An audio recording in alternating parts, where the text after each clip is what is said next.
Ekiro ekikeseza olunaku lwa leero ng'ennaku z'omwezi 18 Maayi omwaka 2026 kibadde kiro ekibadde bize nnyo ekitenkanika eri naddala gavumenti ya Uganda okusingira ddala ndowooza eri omukulembeze wa gavumenti oba omukulembeze w'eggwanga lino mwami Yoweri Kaguta Museveni oluvannyuma lw'okubeera nti yasoose mu kiro okulangirira nti okusaba okw'olunaku lw'abajulizi ng'ennaku z'omwezi 3 June kwabadde kusaziddwamu olw'ensonga z'okubeera nti bali mu kutya nti ekirwadde kya Ebola kyandigenda mu maaso n'okuba nga kitambula n'okusaasaanira naddala ku lunaku olwo singa obukadde n'obukadde bw'abantu abatera okuba nga bakuŋŋaanira wali ennamugongo banaaba bagenze maaso n'okuba nga bakuŋŋaana ate nga kisuubirizibwa nti abamu ku bano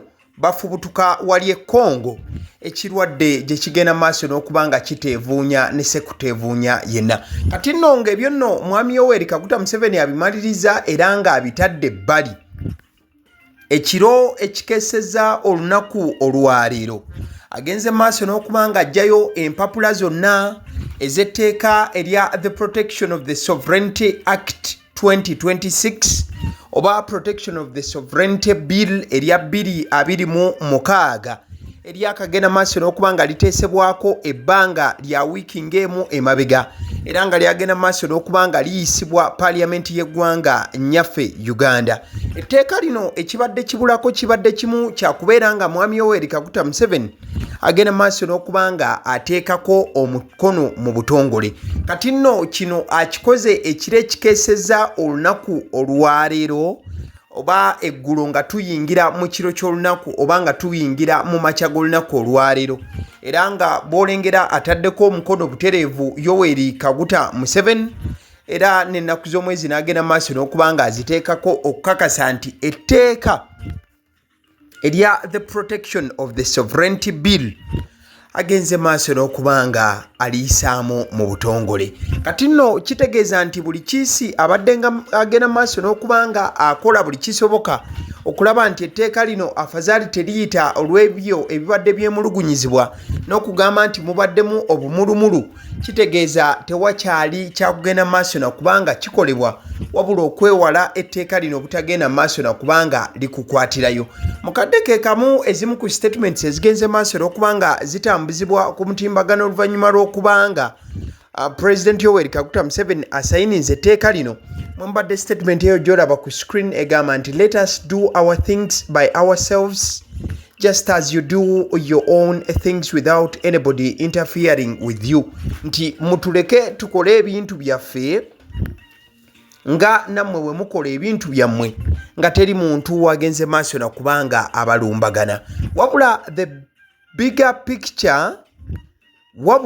bigger picture oba ekifaananyi ekitandise okubanga bangi batunuulira okusuuka ku kyokubeera nti President Yoweri Kaguta Museveni amaze okubanga ayisa etteeka The Protection of the Sovereignty Bill kyekyokubeera nti etteeka lino omuntu eyaliyisa ono nga ye Anita Anet Among eyabadde sipiika we bagendedde maaso n'okuba nga bayisiza etteeka lino wetwogerera ali under house arrest oba yagenze maaso n'okuba nga ateekebwa nnyala abakuumaddembe nga bagenda maaso n'okuba nga bamutunuulira oba nga bamukuumira wakaabwe obutakkiriza kubaako ntambula yonna gy'agenda maaso n'okuba nga akola kati wakati ng'etteeka lino limaze okuba nga lisayiningibwa President Yoweri Kaguta Museveni tugenze maaso n'okuba nga tutandululako ebigere ne tubijjakoko awo ku tteeka newankubadde nga nawo tugenda kuba nga tukomawo ne tugendakoko ku side ekifaananyi ky'olaba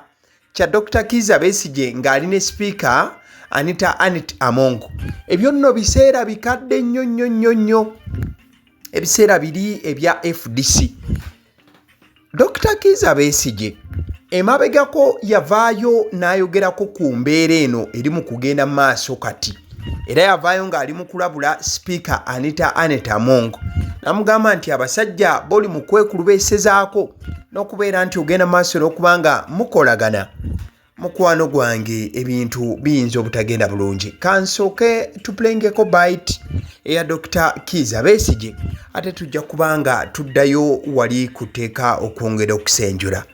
In doubt, all people who serve Mr. Museveni, regardless of their level, if they are not members of his family, they are pawns. They are pawns on the board. They are disposable, regardless of who they are, regardless of what they have done for him. Not the speaker, at least. All of the, I mean, what, you think the speaker is more important than Kayihura? You know, you saw Kayihura overnight. You know, I don't know where he is now, you know, whether he's still in Bombo pleading with the General, with the General Muhoozi, I don't know, you know, but Kayihura had power, you know. So Anita is nothing in the scheme of things. And so is all these, you know, brokers and agents that he uses. They are nothing. As long as you are not a member of the family, power belongs to the family. Let anybody, let people wake up to the fact. You know, whether you are a businessman and you are an associate and you have become rich or... Gambe ebyo byayogerebwa Dr. Kizza Besigye emabegako wali we yalinga akyali abutaala nga tannagenda maaso na kubanga atwalibwa mu nkomyo. Yali akyaddeko ku mukutu ogwo gwa NBS oba baali bagenze maaso n'okubanga bamukyazaako. N'agamba nti abantu bonna bagenda maaso n'okubanga baweereza Mwami Museveni naye nga si memba ba famire ye bagende maaso n'okubanga bakoza kamanya ng'akoza na wabbwa. N'abagamba nti ye bw'atunuulira aziyitanga mpiki eza omuzannyo ogwo gwa chess. Era munnamawulire yamubuuza nti kyogamba sipiika si wa mugaso nnyo nnyini ddala, kyogamba naye asobola okukeera n'asuulibwa. N'amubuuza Dr. Kizza Besigye nti olowooza sipiika yenkana okubeera ow'omugaso nga eyali akulira poliisi omukulu Kale Kayihura? N'amugamba nedda ssebo, oyo sipiika gw'oyogerako talina kyali yadde, era olunaku lujja kukeera abasajja bagende maaso n'okubanga bamusuulawo. Ebyo nno byali bigambo yayogerwa Dr. Kizza Besigye, wabula nkujjukiza nti Honorable Anita Amongo yasooka mu kibiina kya Dr. Kizza Besigye ekya FDC ebiseera ebyo nga tannagenda maaso na kukeera kubaabulira oba kubalyamu mu lukwe, n'agenda maaso n'okubanga yeegatta n'ekibiina ki NRM. Kati wakati nga twogera ku mateeka gano, bangi beebuuza nti sipiika Anita Amongo etteeka eriyisiddwa ye teriimukwate. Kati nga tuvudde ku ebyo, ojja kujjukira nti Dr. Kizza Besigye we yali ng'agenda maaso n'okuwera ennemba n'omusango oba emisango gy'obutujju n'okusangibwa n'ebyokulwanyisa n'ebiringa ebyo, yatwalibwa mu kkooti ey'ekinnamagye. Wabula oluvannyuma yafuna okwejjeerezebwa okuva mu kkooti ey'ekinnamagye. Etteeka bwe lyayita nti kkooti y'ekinnamagye yali si yakukkirizibwa kubeera ng'abantu ba bulijjo ebawozesa, wabula ate aba akyali mu nkomyo nga bamugye mu kkooti y'ekinnamagye.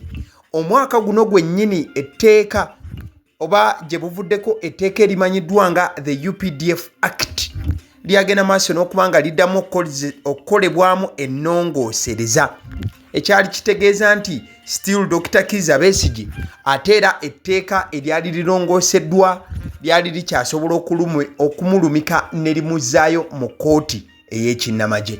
Still etteeka lino erya the protection of the sovereignty bill nga limaze okubeera nga liteekebwako omukono, abantu abalala abasinze okuba nga bateekebwako eriiso ery'ekika ekyawaggulu mwe muli omukulembeze w'ekibiina ky'ebyobufuzi eky'oludda oluvuganya gavumenti, ekibiina ekimanyiddwa nga NUP oba National Unity Platform, omukulu Mwami Robert Kyagulanyi Ssentamu oba muyite Bobi Wine.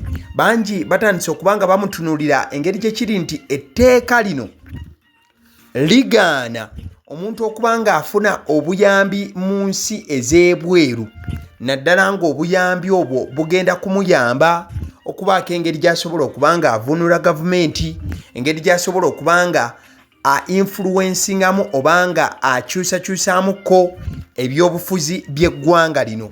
Ebyo bye bimu ku bintu ebisinga okubeera eby'amaanyi mu tteeka lino. Ate nga ne wetwogerera etteeka lino President Yoweri Kaguta Museveni wagendedde maaso n'okubanga aliteekako omukono nga mwami Robert Kyagulanyi Ssentamu Bobi Wine tali mu ggwanga, ali mu United States of America mu America, gyagamba nti yagendayo okubeera ng'ayongera okusaka obuyambi n'okwongera okubanga afuna embavu okulaba nti agenda maaso n'okukyusakyusa ebintu nga bwe bigenda maaso n'okubanga bitunulamu mu ggwanga nyaffe Uganda. Kati kitegeeza nti wakati ng'etteeka lino liyise, mwami Robert Kyagulanyi Ssentamu Bobi Wine liba limukwatira ddala singa anaasituka okubanga akomawo kuno, wabula ng'azze n'omusimbi okusobola okubanga gumuyambako okutuukiriza ebiruubirirwa ebyokutuusaawo enkyukakyuka mu layini efaananako bw'etyo. Kati ekyo nga tukivuddeko, olunaku olwaleero still ng'etteeka lino limaze okubanga liyita era nga President Yoweri Kaguta Museveni yalitaddeko omukono. Njagadde nkutambuzeeko nkuzzeeko e Masaka bwe muba nga mujjukira bulungi Father Deusdedit Ssekabira yagenda maaso n'okubanga agombebwamu obwala, era Father ono waayitawo akaseera kawerako ng'abantu bamunoonya, omwali n'abakulu mu ddiini abagenda maaso n'okubanga bawanjagira gavumenti nga bagamba nti Father Deusdedit tumwetaaga at least akomewo, kale agende maaso n'okubanga awozesebwa. Wabula egimu ku misango egyateebwa ku Father Deusdedit Ssekabira, singa etteeka lino libadde lyali liyise ne gye buli eno Father osanga yali wakusigala mu nkomyo olw'ensonga nti emisango egyali gimusomeddwa mwe mwali okubeera nti kyali kisuubirizibwa nti yali afunye omusimbi oguwererako ddala. In fact gwali gusuubirizibwa obeera mu bukadde obuwerera ddala 5 okuva ebunaayira oba mu bantu abaali tebannategeerekeka. Kati ebyo nga bigenda mu maaso mu nkula entuufu, etteeka lino singa libadde lyateekebwako dda omukono, sipiika yennyini eyaliisa etteeka lino libadde ligenda kumujimba era limukwate ne sekukwata yenna yenna litya, olw'ensonga nti wakati nga sipiika ayina emmotoka esuubirizibwa okubeera nti eweramu obuwumbi bw'eza kuno 3 bweddu, ate emmotoka eno nga yavudde bweru okunoonyereza singa kwongera okubanga kukolebwa ne kizuulibwa nti akawumbi ka ssente n'okusoba kaweebwa sipiika okuva ebweru emmotoka eno esobole okubanga emutuukako. Etteeka lino erisayiningiddwa President ne sipiika yennyini eyaliwomamu omutwe okubanga lisayiningibwa, kitegeeza libadde limukwata ne sekukwata yenna yenna.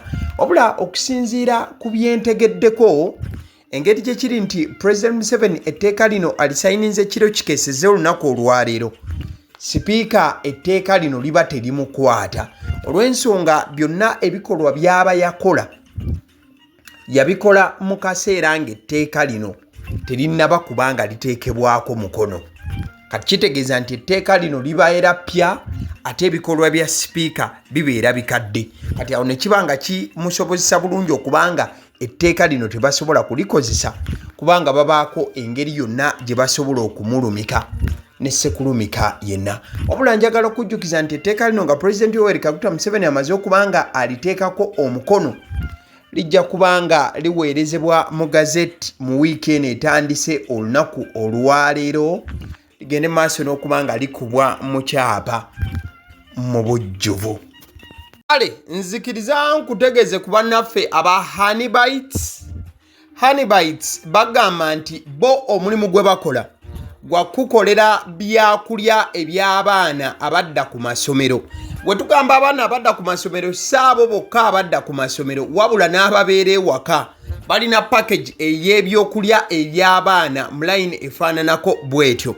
Gwe bakubire bukubizo bagambe njagala package y'ebyokulya by'abaana abali ku masomero oba abaana abalya ebyokulya. Balina ebyokulya yogera ku daddies, yogera ku binyeebwa, amawogola, yogera ku bagiya, yogera ku cupcakes, yogera ku donuts. Osobola okubafuna ku 0709 787508 ate era mukadde ke kamu bw'oba oyagala ku pizza size yonna era enamba y'emu ate era mukadde ke kamu bakola ne cake eza buli mukolo babayita aba honey bites. Njagala n'okutegeeza ku bannaffe aba Alson Painters UG bano basiizi ba langi era nga balina obukugu mu kusiiga langi era bamanyi ne langi ki egenda ku kizimbe kyo era mu ruumu ki tebasobola kuddira langi yandigenze mu kisenge ate ne bagisiiga mu ddiiro ey'omu dining ne bagisiiga mu kinaabiro nedda. Alson Painters UG omulimu gw'okusiiga langi bagukugukira ddala basiiga ebizimbe okuviira ddala ku ruumu emu paka ku makalina n'amakalina gwe bakubira ebukubizo bagambe nti Alson Painters UG namaliriza okuzimba ekizimbe kyange. In fact ne bw'oba olina ekizimbe nga kikadde nga olaba langi yaakyo efaanana si bulungi, Alson Painters UG bazze kugonjoola ensonga eno. Bakubire ku 0705 1936 be bannaffe aba Alson Painters UG. Aba Sedi Omusunsuzi lyerinnya eryange yenze aba Sedi Omusunsuzi yenze atuula emabega w'omuzindaalo buli lunaku era ly'eddoboozi ly'owuliriza ku mukutu guno aba Sedi Omusunsuzi ly'eddoboozi eryo era ng'omukutu kw'oli gwe guno ogwagaliwo. Nagamba nti information yonna gy'olaba ku channel eno tetugattamu kintu kyonna ate tewali kye tutoolamu. Information nga bw'eba eyingiddewo ffe bwe tugikwata ne tugikuwa kati gwe omulabi n'osalawo ki eky'okukozesa information eyo. Kati ky'ogenda okukola mukwano gwange bw'oba omaliriza okulaba vidiyo eno likinga commentinga ki ky'olowooza mukadde ke kamu subscribinga bw'oba nga omukutu guno oli mupya ate era mukadde ke kamu sharingira mikwano gyo girabe vidiyo eno ate ne videos endala ku mukutu guno. Agaliwo YouTube channel mwebale kutulaba.